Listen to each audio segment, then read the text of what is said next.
+2 computerised അക്കൗണ്ടിങ്ങിലെ second chapter സ്പ്രെഡ്ഷീറ്റിൽ വരുന്നതാണ് financial functions. ആ financial ഫങ്ഷൻസിൽ ഏറ്റവും ഇമ്പോർട്ടൻ്റ് ആയിട്ടുള്ളൊരു ഫങ്ഷനാണ് PMT ഫങ്ഷൻ എന്ന് പറയുന്നത്. PMT means payment. അതായത് നമ്മളൊരു ലോൺ എടുക്കുകയാണെങ്കിൽ അതിന് എല്ലാ മാസവും തിരിച്ചടയ്ക്കേണ്ടുന്ന തുക കണ്ടുപിടിക്കാൻ ഉപയോഗിക്കുന്ന ഒരു ഫങ്ഷനാണ് PMT ഫങ്ഷൻ എന്ന് പറയുന്നത്. അതിൻ്റെ സിൻറ്റാക്സ് എന്താണെന്ന് നോക്കാം. സിൻറ്റാക്സ് എന്ന് പറയുന്നത് rate, nper, PV, FV type. Rate എന്ന് പറഞ്ഞാൽ എത്ര ശതമാനം പലിശയ്ക്കാണ് നമ്മൾ ലോൺ എടുത്തിരിക്കുന്നത്. എൻവർ എന്ന് പറഞ്ഞാൽ നമ്പർ ഓഫ് പേയ്മെൻറ്റ് പീരീഡ്, എത്ര മാസം കൊണ്ടാണ് ഈ തുക തിരിച്ചടയ്ക്കാനുള്ളത്. പ്രസൻറ്റ് വാല്യൂ എന്ന് പറഞ്ഞാൽ ദ എമൗണ്ട് ഓഫ് ലോൺ, ലോണിൻ്റെ തുക എത്ര രൂപയാണ്, നമ്മളിപ്പോൾ എത്ര രൂപയാണ് നമുക്ക് ക്യാഷ് കിട്ടിയിരിക്കുന്നത്. ഫ്യൂച്ചർ വാല്യൂ, നമ്മൾ ഈ ലോൺ അടച്ചു കഴിഞ്ഞാൽ അതിന് സാധാരണ എമൗണ്ടൊന്നും കാണത്തില്ല, അപ്പോൾ ഫ്യൂച്ചർ വാല്യൂ 0 ആയിരിക്കും. കറക്റ്റായിട്ട് അടയ്ക്കുകയാണെങ്കിൽ ഫ്യൂച്ചർ വാല്യൂ 0. ലാസ്റ്റ് ടൈപ്പ് എന്ന് പറഞ്ഞാൽ ടൈപ്പ് നമുക്കൊന്നുകിൽ 1 എന്ന് കൊടുക്കാം അല്ലെങ്കിൽ 0 എന്ന് കൊടുക്കാം. 1 എന്ന് കൊടുക്കുകയാണെങ്കിൽ എല്ലാ മാസവും 1-ാം തീയതി പേയ്മെൻറ്റ് നടത്തണം. എല്ലാ മാസവും അവസാനത്തെ ദിവസം പേയ്മെൻറ്റ് നടത്താനാണെങ്കിൽ നമ്മൾ അവസാനമാണ് പേയ്മെൻറ്റ് നടത്തേണ്ടതെങ്കിൽ നമ്മൾ 0 ആയിരിക്കും കൊടുക്കുക. അപ്പോൾ ഇവിടെ ഒരു എക്സാമ്പിൾ വന്നിട്ടുണ്ട്. ഈ ക്വസ്റ്റ്യൻ എങ്ങനെയാണ് ചെയ്യുന്നതെന്ന് നമുക്ക് നോക്കാം. Calculate the monthly payment for a loan of 25,000. Loan amount 25,000, അതാണ് പ്രസൻറ്റ് വാല്യൂ എന്ന് പറയുന്നത്. Availed by Raju Aravind from SBI.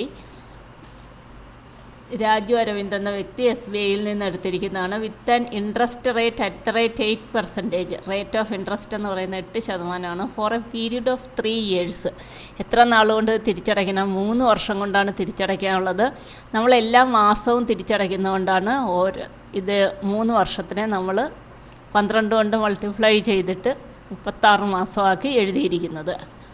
ഇതില്ല ഫ്യൂച്ചർ വാല്യൂ എന്ന് പറയുന്നത്, നമ്മൾ ലോൺ കറക്റ്റായിട്ട് അടച്ചു കഴിഞ്ഞാൽ ഫ്യൂച്ചർ വാല്യൂ 0 ആയിരിക്കും എന്ന് പറഞ്ഞ്. ടൈപ്പ് എന്ന് പറയുന്ന 0 ആണ് കൊടുത്തിരിക്കുന്നത്. അതായത് എല്ലാ മാസവും അവസാനത്തെ ദിവസമാണ് നമ്മൾ ലോണിൻ്റെ എമൗണ്ട് തിരിച്ചടയ്ക്കുക. അപ്പോൾ PMT ഫംഗ്ഷൻ ഉപയോഗിച്ച് എങ്ങനെയാണ് ചെയ്യുന്നതെന്ന് നോക്കാം. ഈസിക്കൽ ടു PMT എന്ന് ടൈപ്പ് ചെയ്ത് കഴിയുമ്പോൾ ബ്രാക്കറ്റ് ഓപ്പൺ ചെയ്ത് കഴിയുമ്പോഴേ അതിൻ്റെ സിൻറ്റാക്സ് അവിടെ വരും. പ്രാക്ടിക്കലി ചെയ്യാൻ നേരത്തെ ഇത് വളരെ എളുപ്പമാണ്, ഇതിൽ തന്നെ എല്ലാം വരുന്നതുകൊണ്ട്. പക്ഷേ തിയറി എക്സാമിന് നമ്മളിത് പഠിച്ചു വെച്ചാലേ പറ്റുള്ളൂ. ഫസ്റ്റ് റേറ്റാണ്. റേറ്റ് എന്ന് പറയുന്നത് 8%. റേറ്റ് എപ്പോൾ ഏത് ഫിനാൻഷ്യൽ ഫംഗ്ഷനിൽ കൊടുത്താലും അതിനെ 12 കൊണ്ട് ഡിവൈഡ് ചെയ്ത് വേണം കൊടുക്കാനുള്ളത്. അതിൻ്റെ കാരണം എന്ന് പറയുന്നത് നമ്മളെപ്പോഴും ഇത് മന്ത്ലിയാണ് കാൽക്കുലേറ്റ് ചെയ്യുന്നത്, അതുകൊണ്ട് എപ്പോഴും 12 കൊണ്ട് ഡിവൈഡ് ചെയ്ത് കൊടുക്കുക. Nper, number of payment period എന്ന് പറയുന്നത് 3 വർഷം എന്ന് പറഞ്ഞാൽ 36 മാസം. അത് B16 കൊടുത്തിരിക്കുന്നു.